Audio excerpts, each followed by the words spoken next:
Semuanya, selamat datang kembali di pembelajaran Lab MKL. Hari ini kita masuk ke session ke-12 ya, udah ke pertemuan yang 12 dan masih akan membahas chapter 10 yaitu materi Capital Budgeting Techniques. Nah, karena minggu lalu kan kita udah bahas teorinya, kita juga udah bahas 2 problem, jadi hari ini kita masih akan membahas 1 problem lagi. Nah, buat yang problem 7 ini sebenarnya mirip sih sama problem 6 ya. Cuma di sini perbedaannya itu nanti kalian di akhir harus hitung IRR-nya itu dari 2 alternatif gitu. Kalau yang lalu kan kita cuma di 1 alternatif aja. Dan problem 7 ini kemungkinan besar adalah soal yang mirip-mirip dengan soal nanti kalian UAS gitu, UAS. Jadi bentuk-bentuknya seperti ini sih. Jadi akan ada 2 alternatif dan kalian harus hitung dari awal sampai akhir kayak gitu. Kayak kita langsung masuk aja ya ke soalnya dari problem 7. Di sini udah aku kopas juga soalnya ke sheet ini. Dan jadi gini, di problem 7 itu dia bilang ya, Unilever Corporation dia itu intinya nih dia mau meningkatkan hasil produksinya. Karena mau meningkatkan hasil produksi, jadi si manajernya ini dia mempertimbangkan kalau dia itu harus tambah mesin baru. Nah, jadi dia ditawarin nih dua mesin produksi dari 2 supplier yang berbeda dengan harga yang berbeda dan juga kalian harus hitung apakah manakah alternatif yang terbaik gitu berdasarkan internal rate of return, payback period, net present value, profitability index kayak gitu. Jadi kita akan hitung satu persatu ya, teman-teman. Nah, di sini jadi suppliernya sih ada 2, ada Mignum Corporation dan juga ada Wallace Corporation. Kita hitungin dari yang Mignum Corporation dulu. Yang pertama buat payback periodnya. Nah, Mignum Corporation ini dia bilang ya, memberikan penawaran dengan initial investment sebesar 560 juta. Kita langsung masukin aja nih initial investmentnya 560 juta. Nah, selanjutnya kita harus hitung nih cash flow-nya. Cash flow itu kan jadi aliran uang yang masuk atau yang keluar selama masa proyek itu berlangsung. Nah, jadi kalau misalnya di sini kita kan mau produksi barang nih. Jadi yang dihitung sebagai cash flow itu adalah uang yang masuk atau keluar selama masa periode pemakaian si mesinnya itu atau si asetnya tersebut gitu. Nah, di sini kita menghitungnya untuk 5 tahun ya. Jadi dihitungnya dari tahun 2021 sampai 2025. Makanya kita juga hitung cash flow-nya dari tahun 2021 sampai 2025 juga. Nah, buat hitung cash flow-nya, di sini dia bilang nih, udah ada ya diketahui harga jual dari produknya dan juga hasil produksinya. Nah, seperti yang kalian tahu juga, kalau misalnya buat menghitung cash inflow gitu ya, dari atau pemasukan, itu kan kita tinggal hitung aja nih dari outputnya, dari jumlah unit yang dihasilkan dengan harganya. Nah, oke. Dari yang Mignum Corporation dulu nih, dia bilang ya, dia itu menjual wafer seharga 5.500 per pieces dan biskuit seharga 7.500. Itu pada tahun 2020. Nah, karena ini kalian sebenarnya harus lebih teliti sih di sini. Jadi, kalian abaikan aja untuk ini karena kan kita akan menghitungnya di tahun 2021 ya, mulai di tahun 2021. Makanya yang tahun 2020 ini kita nggak usah pakai. Kita nggak usah pakai ini karena cuma jadi pengecoh aja sih. Dan dia bilang nih, pada tahun 2021 kedua harga tersebut akan naik sebesar 1.000 masing-masing gitu. Dan lalu diperkirakan selling price untuk 4 tahun ke depan tidak akan berubah. Nah, berarti kalau kayak gitu, untuk produk yang wafer itu harganya 5.500 ditambah 1.000, berarti 6.500 ya per piecesnya. Dan untuk yang biskuit harganya itu kan di 2020 7.500, berarti di 2021 dan sampai 2025 itu naik 1.000 jadi 8.500. Gitu. Kita harus masukin aja nih, di sini aku udah bikin tabel sih biar lebih gampang nanti kita biar hitungnya ya. Nah, jadi dari 2021 ini wafer tadi berapa? 6.500. Nah, langsung ditarik aja ke bawah karena nominalnya sama ya. Dan bisa kita kopas juga nih buat yang nanti yang Wallace. Jadi even kalian pakai mesin yang dari Mignum Corporation atau dari Wallace Corporation, selling price-nya akan tetap sama ya. Karena kan selling price kan harga jual yang nggak ditentuin nih sama mesin-mesinnya gitu. Kalau yang ditentuin sama mesinnya itu lebih ke hasil produksinya aja gitu. Jadi kalian bisa kopas aja, kita samain. Nah, terus buat yang biskuit selling price itu 8.500 ya. Itu flat, jadi dari tahun 2021 sampai tahun 2025 harganya sama. Nggak ada kenaikan.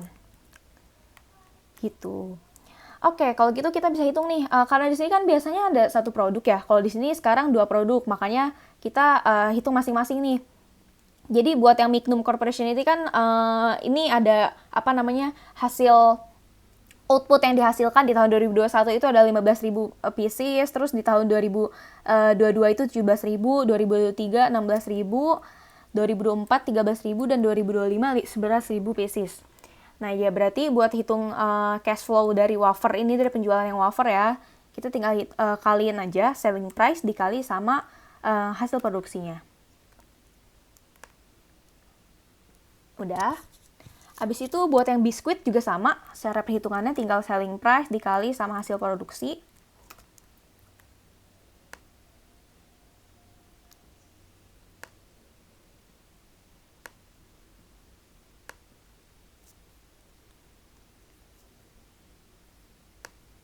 Oke. Dah, kalau gitu kita udah dapet ya, berarti kita bisa menghitung nih buat cash flow-nya. Cash flow-nya ini karena dia dapat uang aliran masuknya ini dari dua sumber yang berbeda ya, dari penjualan biskuit sama penjualan wafer, makanya kita harus tambahin nih. Kita jumlahin dari penjualan wafer di tahun 2021 ditambah penjualan biskuit tahun 2021. Terus selanjutnya juga sama, di tahun 2022 penjualan wafernya berapa, penjualan biskuitnya berapa, terus ditambahin. Nah karena aku pakai Excel, jadi kita bisa langsung tarik aja ke bawah nih, jadi langsung ngerumus ya ke jumlah sendiri. Nah, terus kita mesti tentuin nih kira-kira cut off-nya tahun cut off-nya itu di tahun berapa. Nah, yang harus kalian ingat ya, yang harus kalian camkan itu bahwa di sini itu kita mesti hitung dulu buat accumulated-nya. Jadi accumulated itu total cash flow yang masuk selama tahun berjalannya itu gitu. Jadi kalau diakumulasiin itu dari awal periode pemakaian proyek sampai akhir itu dapetnya berapa sih gitu. Nah ini buat tahun yang kedua cash flow-nya berarti kan tahun pertama ditambah tahun kedua dan selanjutnya sama ya. Tinggal ditambahin aja. Oh sorry. Nah kalau tahun ketiga berarti kan tahun pertama tambah tahun kedua tambah tahun ketiga. Tahun keempat ditambah tahun keempat ya, berarti buat di 4 tahun. Dan di tahun kelima ini kita sum aja, kita sum. Oke. Nah, selanjutnya kita bisa tentuin nih kapan kita mau cut off-nya ya. Cut off itu jadi dari accumulated ini nih, dari accumulated cash flow itu nilainya harus lebih kecil atau setidaknya tuh mendekati gitu, tapi harus lebih kecil gitu, tapi mendekati dari initial investment. Nah, di sini kan di initial investment-nya di 560 juta ya. Makanya kita berarti bisa titik cut off-nya itu di tahun ketiga atau 2023. Karena di sini accumulated cash flow-nya itu adalah sebesar 524 juta. Nah, jadi kan nggak beda jauh ya sama initial investment, tapi nilainya masih tetap lebih kecil karena nggak boleh lebih besar daripada initial investment-nya. Gitu. Nah, kita kan nggak tahu nih, jadi kita nggak tahu buat pengembalian periode pengembalian modalnya nih, pengembalian modal awal yang 560 juta ini berapa lama sih gitu. Tepatnya itu berapa lama, berapa bulan, berapa hari. Nah, makanya kita sekarang kita hitung nih payback periodnya. Nah, yang pasti itu payback periodnya dalam 3 tahun ya. Kenapa 3 tahun? Karena dia kan cut off-nya di tahun 2023. Berarti itu udah tahun ketiga pemakaian mesin. Nah, di 3 tahun, cuma kita nggak tahu berapa bulan, berapa hari, makanya kita bisa hitung dengan cara, kita masukin dulu initial investment-nya, itu sebesar 560 juta. Terus dikurang accumulated cash flow until cut off rate. Jadi di cut off-nya itu kan berarti di 2023 ya, berarti accumulated cash flow-nya itu di 524.500.000. Terus dibagi sama cash flow tahun cut off plus 1. Berarti tahun cut off kan 2003. Terus cash flow tahun cut off plus 1-nya itu 2024. Berarti 165.250.000.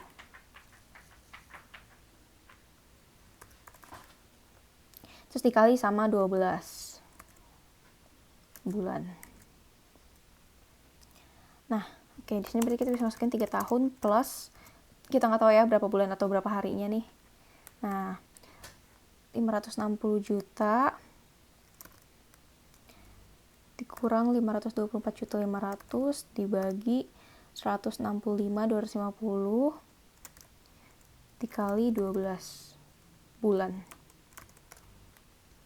Ini 2,58, berarti kan kita tahu ya dia itu di 3 tahun plus 2 bulan.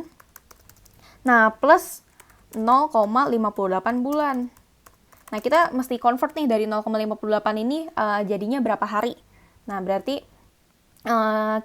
kita ini aja ya, kita bisa langsung kaliin aja 0,58 dikali 30. Kan 1 bulan 30 hari ya. Nah, berarti di sini hasilnya 17,4. Nah, kalau untuk perhitungan payback period atau pokoknya perhitungan apapun yang berhubungan dengan hari, semuanya itu selalu kita bulatkan ke atas. Mau berapapun desimalnya, mau cuma 17,1 atau 17,01, itu tetap kita bulatin ke atas. Karena kalau misalnya hari itu kan nggak bisa ya kalau misalnya dibulatin ke bawah ya, nggak mungkin kan kita di setengah hari gitu kan. Jadi selalu di atas.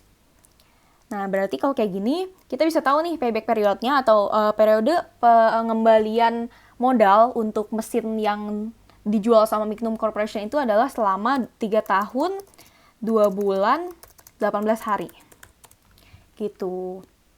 Nah, udah ya, berarti ini buat yang Micnum Corporation udah. Terus selanjutnya kita hitung buat yang Wallace Corporation. Nah, initial investment-nya nih, dia bilang ya di soal itu initial investment-nya sebesar 650 juta. 650 juta. Terus buat cash flow-nya sama nih cara ngitungnya. Kita cara ngitungnya masih sama kayak yang tadi ya. Jadi total produksinya nih yang berapa piecesnya kalian pindahin aja ke tabel. Terus tinggal kita kaliin deh. Selling price dikali sama produksinya.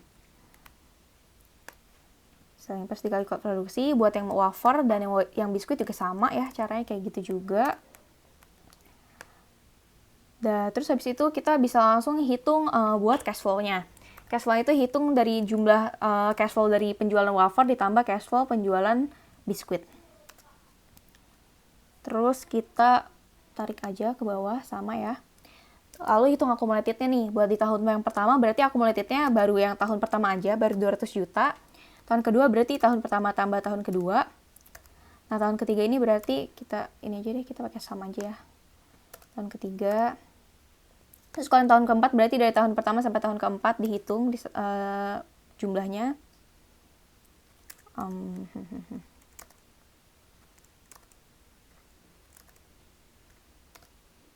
Terus tahun yang kelima berarti tinggal hitung juga deh jumlah dari dari accumulated cash flow dari tahun pertama sampai tahun kelima. Nah, totalnya di sini ada 844.850.000.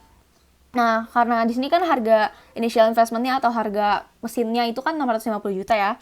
Berarti kita bisa cut off dia di tahun ketiga juga. Karena tahun ketiga kan masih 500 juta nih accumulated cash flow-nya. Sementara kalau di tahun keempat udah 700 juta, jadi kan udah jauh kan. Nah, kita harus initial invest lebih kecil daripada initial investment. Makanya kita berarti ambil di tahun ketiga atau 2023. Nah, kita bisa hitung juga nih buat payback periodnya masih sama ya kayak yang tadi ya. Kayak yang alternatif sebelumnya, berarti tahun cut off-nya 3 tahun ditambah sama initial investment-nya 650 juta. Terus dikurangin sama accumulated cash flow-nya. Accumulated-nya itu 100 juta. Terus dibagi sama cash flow tahun cut off plus 1. Berarti 152.800 juta kali 12 bulan. Jadi kita masukin dulu ini 3 tahun plus kita harus tahu ya ini jadi detailnya dia di berapa hari dan berapa bulan sama kayak tadi. Terus kita kurangin dulu nih 555 juta dibagi 152.800 dikali 12.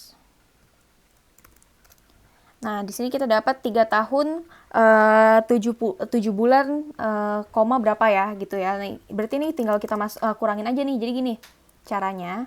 Kita masukin 3 tahun plus 7 bulan. Nah, terus kita kan pengen tahu nih dia berapa hari ya. Berarti tinggal 7,4 sekian kita kurangin 7. Berarti dapat nih 0,45 bulan. Nah, buat dapat harinya, buat dapat tepatnya harinya berapa, berarti kita bisa hitung dengan cara 0,452 sekian dikali 30. Hasilnya ini 13,5, berarti kita hitung sebagai 14 hari ya, kita buletin di 14 hari. Nah, hasilnya berarti payback period atau periode pengembalian modal dari, kalau misalnya nih si Unilever ini membeli mesin dari Wallace Corporation, itu dia akan balik modalnya selama 3 tahun, 7 bulan, 14 hari dari sejak pembelian barangnya gitu. Udah deh, buat payback periodnya kita udah ketemu ya, kita udah ketemu payback periodnya. Terus selanjutnya kita bisa hitung net present value. Yang pertama kita cari dulu nih cost of capital atau weighted average cost of capital, tergantung ya apa yang diketahui di soal aja. Nah, di sini kebetulan dia cuma kasih taunya itu buat yang cost of capitalnya. Jadi dia bilang Unilever menetapkan cost of capital sebesar 12%.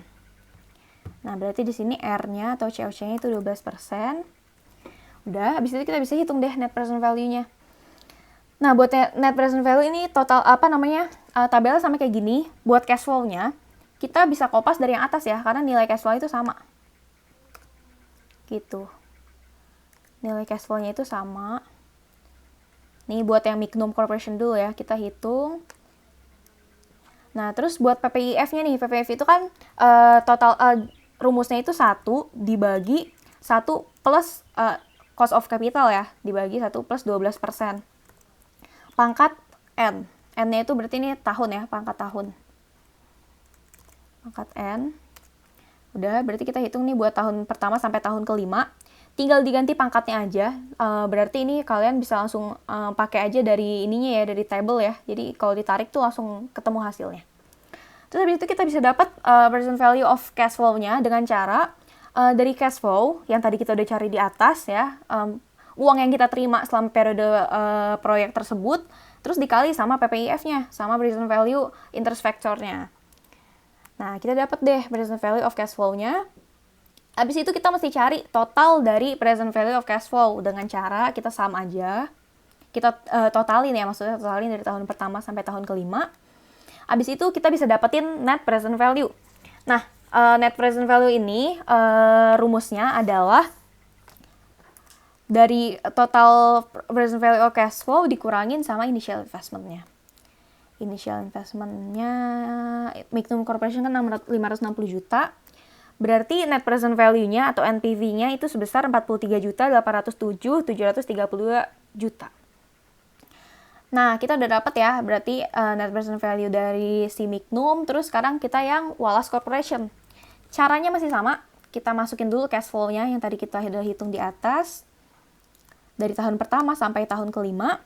Selanjutnya kita bisa hitung PPIF. Nah, ini juga sama ya, karena kan cost of capital yang berlaku, even kalian pakai yang mesin dari Mignum ataupun dari Wallace, itu nilainya sama. Makanya kita bisa pakai aja nilai yang tadi di atas kita udah hitung juga. Terus buat menghitung present value of cash flow-nya, itu kita tinggal kaliin cash flow dikali PPIF. Udah deh, terus kita sum juga sama ya, kayak tadi ya. Kita sum dari tahun pertama sampai tahun kelima. Dan kita bisa hitung net present value-nya. Berarti dari total present value of cash flow dikurang sama initial investment, 650 juta. Nah, di sini dia minus nih NPV-nya. NPV-nya minus 27 juta.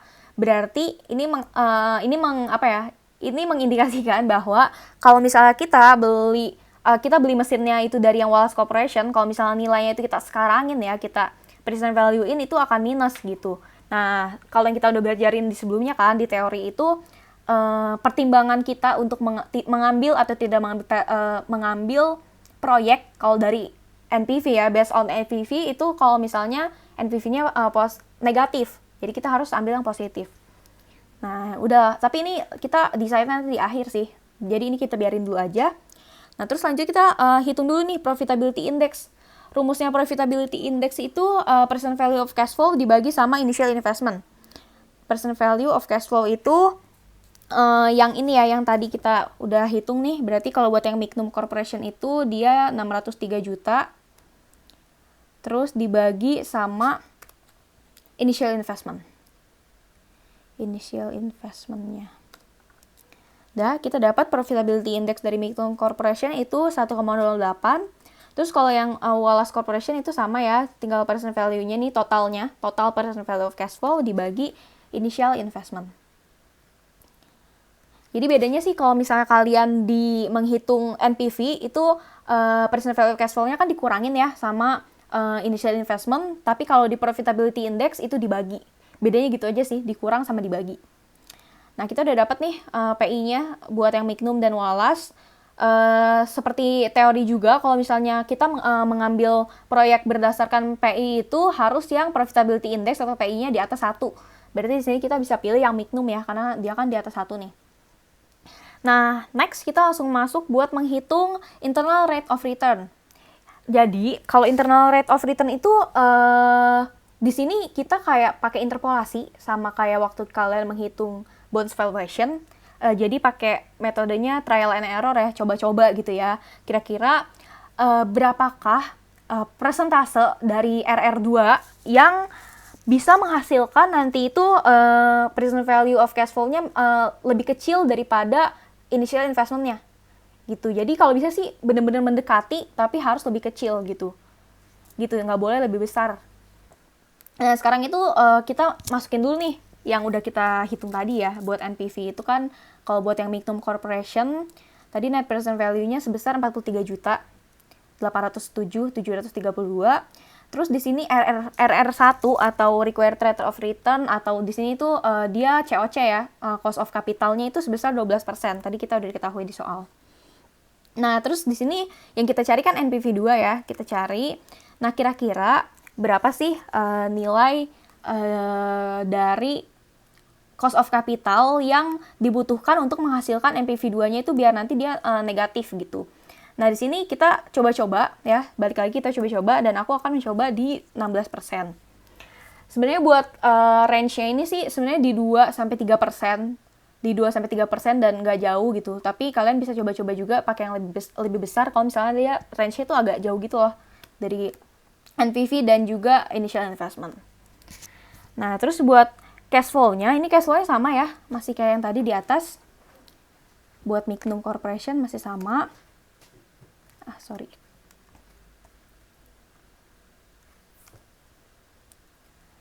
Udah, kita bisa tarik langsung. Terus habis itu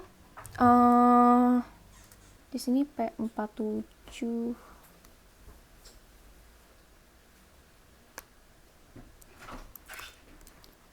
bentar, Mignum Corporation. Dah. Habis itu kita pakai PPIF-nya. Nah, di sini tuh yang ngebedainnya antara ngitung NPV yang awal sama NPV yang kedua ini buat ngitung IRR itu cuma di PPIF-nya aja. Rumusnya sama, cuma R-nya kita ganti. 1 dibagi 1 plus R-nya di sini berarti kan 16% ya. 16%. Masukin manual aja deh. 16% pangkat 1. Nah, terus abis itu kita tarik nih ke bawah dan kita bisa hitung PV of cash flow-nya dari cash flow dikali sama PPIF. Sama ya kayak tadi ya. Terus kita hitung total PV of cash flow. Itu kita sum. Dan kita bisa dapetin net present value-nya dari dari total NPV yang tadi kita udah hitung. Nah, mana sih nih? R88 dikurang sama initial investment. Jadi sama kayak ngitung NPV aja sih, rumusnya sama kayak ngitung NPV aja. Cuma bedanya di R-nya doang. Gitu. Terus kita dapat deh NPV-nya minus 10 juta. Nah, di sini tuh sebenarnya minus 10 juta itu berarti mengartikan bahwa PV of cash flow-nya itu lebih kecil 10 juta daripada initial investment. Nah, kalau misalnya kalian mau otak-atik lagi nih gitu buat RR2-nya ini biar dia lebih mendekati, mungkin pengennya biar minusnya 1.000 aja atau minusnya 10.000 gitu. Terserah kalian sih, cuma kalau buat di sini penilaiannya itu nggak ada penilaian yang strict, asalkan kalian cara ngitungnya bener dan juga nggak jauh gitu, nggak jauh dari NPV-nya gitu, minusnya nggak jauh gitu. Jadi bebas lah, nggak ada apa ya, maksudnya nggak ada standarnya gitu sih buat menghitung buat mengira-ngira dari RR2-nya ini gitu. Nah, terus selanjutnya kita bisa hitung nih IRR dari Mignum Corporation. Itu caranya tinggal RR1. RR1-nya itu yang tadi kita udah cari ya, kita udah diketahui itu di 12%. Terus dikurang RR2. RR2 itu berarti yang 16% ya, yang barusan kita coba-coba. Dikurang RR1 12%. Terus dibagi NPV2. NPV2 itu min 10 juta, 043, 478.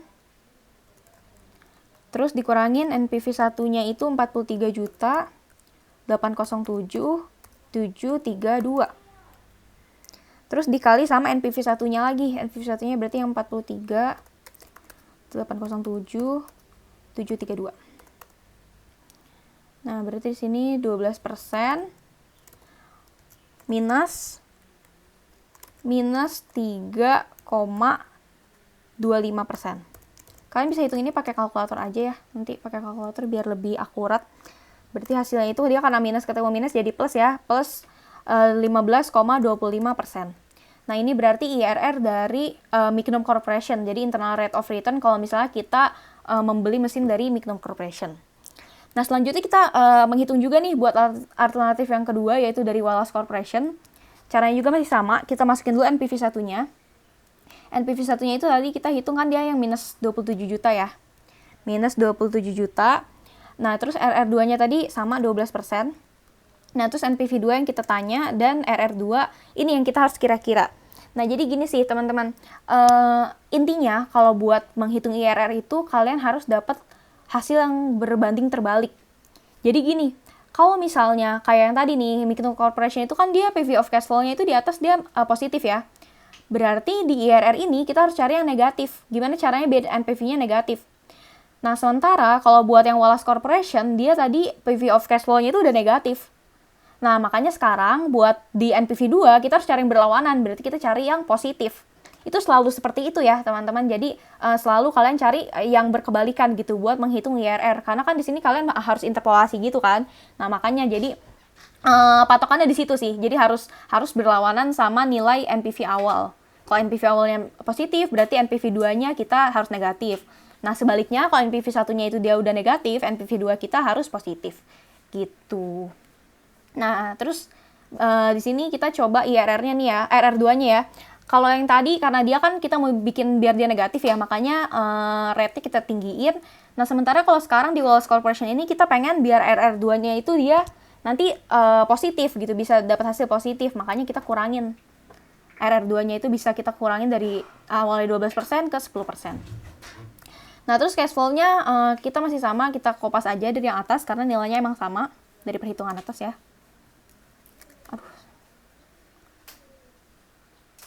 Udah, terus habis itu kita tarik. Nah, buat PPIF-nya,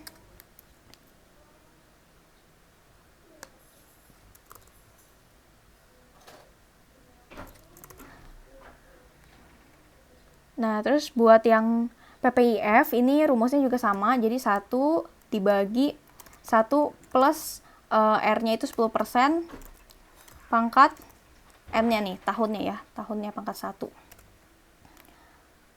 Udah, habis itu kita bisa cari dapat PV of cash flow-nya dari cash flow dikali sama PVIF. Terus kita tarik. Kita jumlahin ya, di bawah kita sum. Terus baru kita bisa dapat NPV-nya. NPV-nya itu berarti dari total ini nih, total PV of cash flow 2 dikurangin sama initial investment. Dari Wallace Corporation itu 650 juta. Nah, kita dapat deh NPV-nya itu positif ya, di nilainya itu di 2.327.129 rupiah. Nah, selanjutnya kita bisa langsung hitung IRR-nya aja.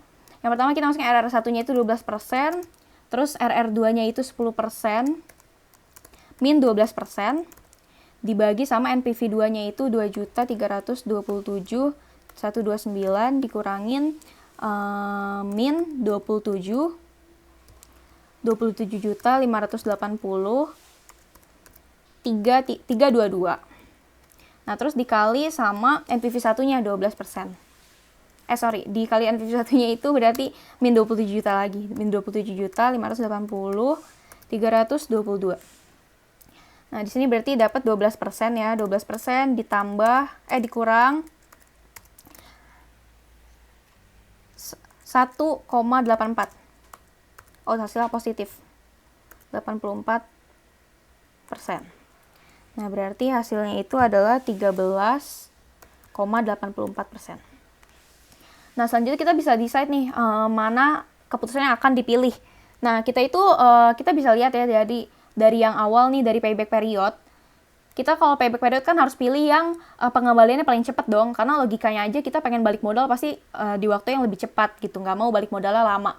Nah, berarti di sini kalau di Micnum Corporation itu kan dia 3 tahun 2 bulan 18 hari, sementara kalau yang Wallace itu 3 tahun 7 bulan.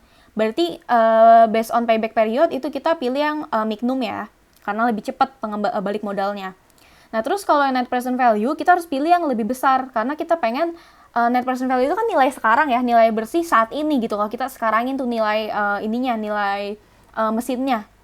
Nah, nanti kita di sini harus pilih yang positif, NPV-nya itu harus positif. Nah, makanya kita pilih Micnum juga, karena kalau yang Wallace itu negatif.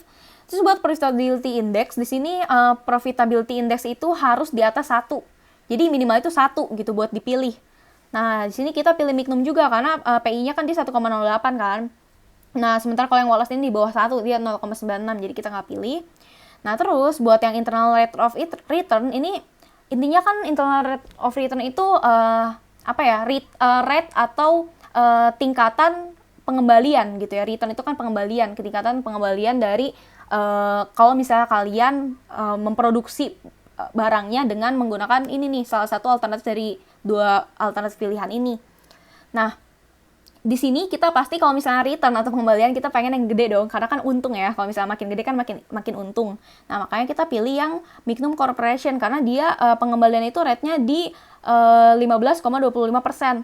Sementara kalau yang Wallace Corporation ini 13,84%. Jadi kita pilih yang lebih besar.